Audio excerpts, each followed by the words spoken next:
অভিনেত্রী মেহের আফরোজ শাওন, চিত্রনায়িকা মাহিয়া মাহি এবং শান্তা ফারজানা সহ ৩ নারীর বিরুদ্ধে জুলাই আন্দোলনকে অবমাননা ও অপপ্রচারের দায়ে শাহবাগ থানায় অভিযোগ দায়ের করা হয়েছে। রাষ্ট্র সংলাপ ফোরাম নামের একটি সংগঠনের ৩ ব্যক্তি এই অভিযোগ দাখিল করেন।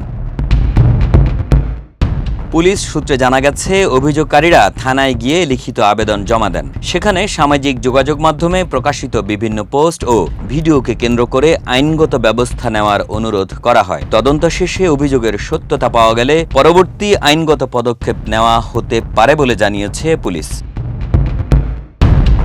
অভিযোগপত্রে বলা হয়, জুলাই আন্দোলন বাংলাদেশের ইতিহাসে গুরুত্বপূর্ণ একটি অধ্যায়, যেখানে শহীদ ও আহতদের আত্মত্যাগ রয়েছে। কিন্তু সম্প্রতি কিছু ব্যক্তি আন্দোলন ও সংশ্লিষ্ট ঘটনাকে নিয়ে অবমাননাকর মন্তব্য ও কর্মকাণ্ড করেছেন বলে দাবি করা হয়। এতে আরও উল্লেখ করা হয়, শান্তা ফারজানা নামে এক নারী সামাজিক যোগাযোগ মাধ্যমে জুলাই স্মৃতি স্তম্ভে জুতা নিক্ষেপ বা আঘাত করার একটি ভিডিও প্রকাশ করেছেন, যা জনমনে ক্ষোভ সৃষ্টি করেছে বলে দাবি করা হয়।